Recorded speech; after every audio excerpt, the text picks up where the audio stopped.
doesn't matter what's different. It's who they are and who they are.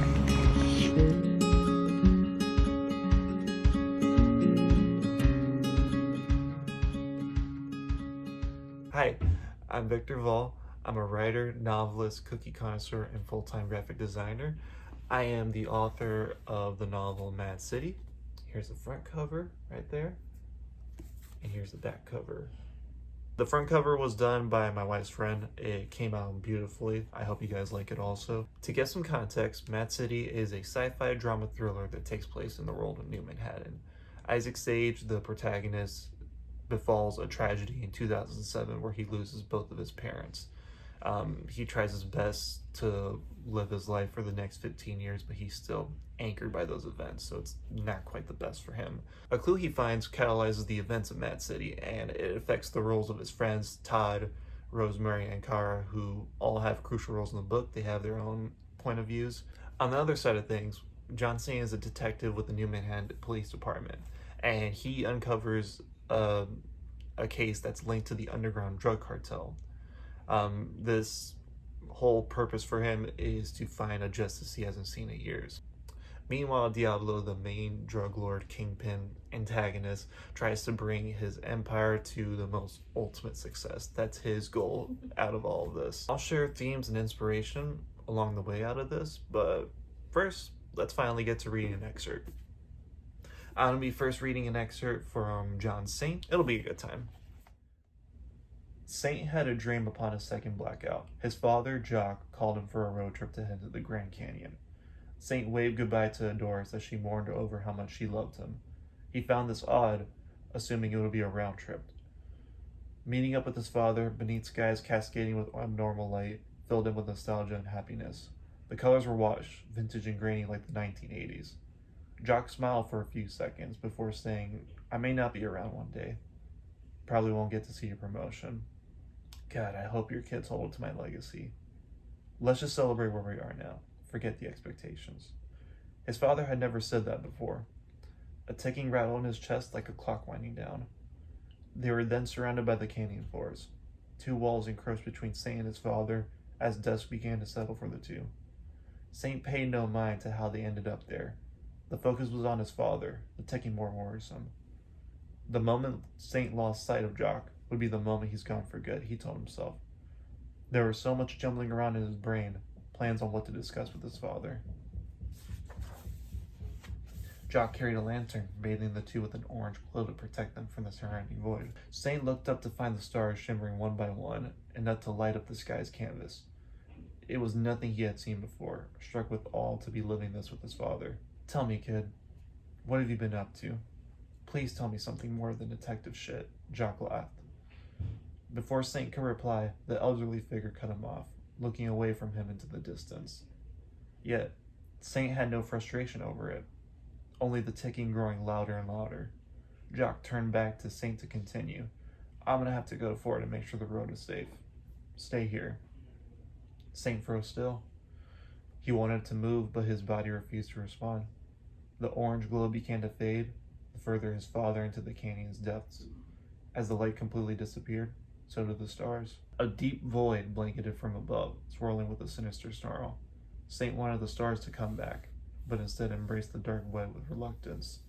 He waited for the orange glow of the lantern to return, to not only mark his father's return, but so that his father could bring back the stars he remembered before they were wiped from his memory.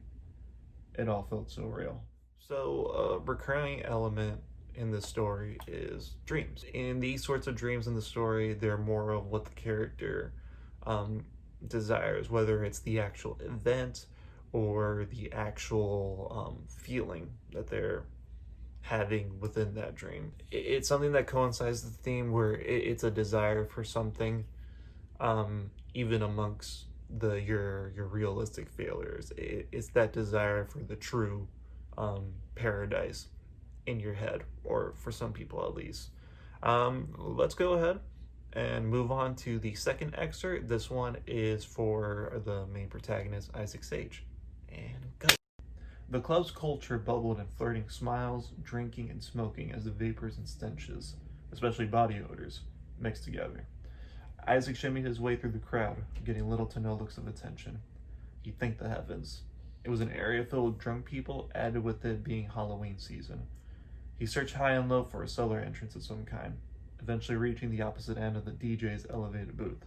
The DJ, atop the platform, wore a helmet similar to the cartoon mascot of the Tipsy Tap, surrounded by a sea of people. From around the corner were two slats on the floor, right behind the DJ.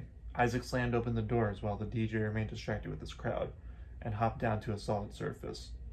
The blue lights now reached down here, incubated instead by standard white lights, some burnt out, bouncing off stricken yellow walls and gray floors. Down the hall intersected multiple open doorways, set across each side of the walls. In one of the doors was a shadow poking outward. Isaac's muscles tightened up. He slowed to a crawl, hoping for a better look of what his odds are. 1, 2, no, 8 men.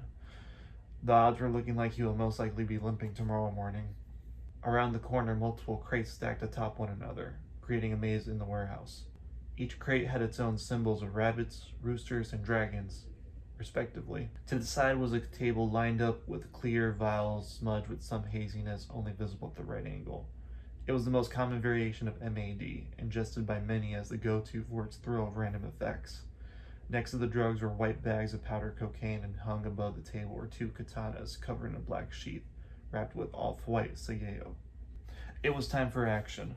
He jumped into the closest shadow exposed, attacking the man with a leaping punch to the face. The man rubbed his inflicted cheek, cursing in shock, as the other began swarming in like bees to their hive being attacked. Isaac continued sidestepping, connecting combos and throwing the men to the ground. Nearly gaining a third consecutive hit, others attacked Isaac's blind spot. Flurries of punches and kicks pounded against Isaac. While the padding eased some blows, there still laid some harsh sting. The hits began moving to his face, urging him to cover them with his hands. This led Isaac to break the circuitry on his left glove, making it temporarily useless. He used his right glove momentarily, where a bright light surged for a few seconds, engulfing the entire room. Even with the flash, more members of the gang wielded weapons, crowbars, hammers, and bats, swiftly breaking down the padding. A slight crack echoed through his left rib from the contact of the crowbar. He tackled one of the men, grabbing their hammer to swing it back and forth with visceral power.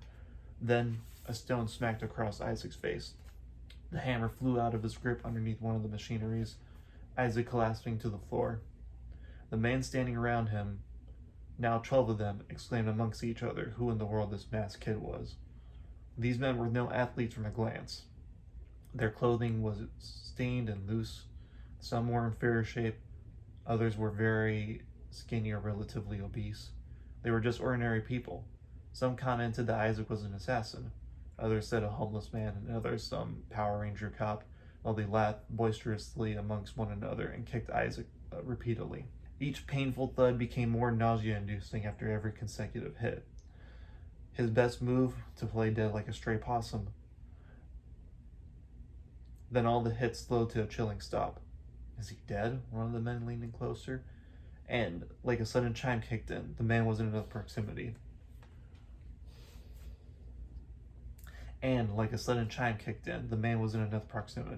Isaac leapt up, swinging numerous punches that connected against the thug's face. He kicked another nearby thug, stopping an apparent sprint, transitioning to a barrage with more efficient accuracy, limbs extending and weaving back and forth. As the fight continued, Isaac was able to refine himself. The former anxiety and pain alchemized to adrenaline and precise accuracy. His fists lined more directly for the nose than the cheeks, fracturing their breathing. Alas, he was not superhuman. His breathing exasperated with every 110% punch he exerted. He leaned on whatever wall or surface he managed to find, continuing to fight off any of the remaining gang charging at him. He was on the counteroffensive now, with 3 men remaining. 2 thugs grabbed his arms, using his legs to kick the third in the chin, falling upon impact. Isaac used the momentum of his right side to throw the other man off of him, stumbling and crashing into a wall of boxes. The wall shook upon the crack of the unexpected impact behind the force. Isaac stood against the wall, hunched over, inhaling through his nose as much as possible. His knees trembled. Aches and stings began to swell up his face and block his breathing. He lifted the lower half of his mask up to gain in more air. What is the meaning of this? A man spoke from afar. He stood from around the corner, gazing down at Isaac. His stature was upright, his slicked back reflective hair matched his fitted suit and thick spectacles. Isaac felt a sudden drop in his chest. His body communicated to his brain that one more would be too much. Are you going to answer me? Isaac readjusted his stature, still using the wall as his crutch. You sure you want to do this? The man remained silent. His eyes shifted away from Isaac and began to march to the table of drugs. He removed his coat, followed by his tie, and delicately placed them on top of the surface. He grabbed both of the katanas, slowly rotating his rested arms for a few seconds. Then he threw one of the katanas over, sliding across the floor to Isaac's feet. Pick it up, he said. Okay, so that was a really fun fight scene. Yeah, part of the inspiration for the story is I love superhero action genre, so I really wanted to encapsulate that into this. More so, I like the, what do you call it, that gritty, down-to-earth realism. If you've seen Netflix's Daredevil and like the Nolan Batman series, those are like huge beats for that, right? All these excerpts, all these characters' actions, they go with the theme of dealing with failure. It's about how far you're willing to go for your goals, how far do you want them, and if you do fail, are you willing to live with it and move forward with it? That's the biggest question in mind. And I want this to bring towards everyone watching this video that if there ever comes a time where you are dealing with failure, to always take it as a stepping stone for improvement and always continue to move forward. That's the essence of Mad City. I want to thank Angels Reach Foundation and Yvonne for having me a part of this video series. Seriously, thank you so much. What I wanted to give in return at the end of this video is, aside from a donation, my book Mad City will be available to everyone watching this video for the next 2 weeks for free. All you have to do is send an email to thevictorvahl@gmail.com.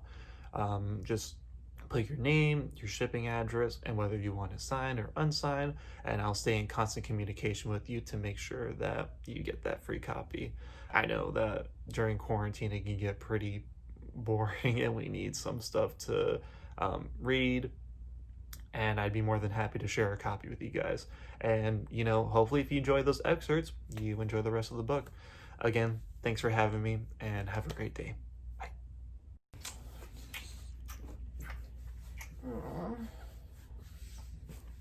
She woke up. No one gave me kisses as much today. Sorry, I had to record. I'll give you kisses and switches later. Okay. I had a lot of fun. Let me.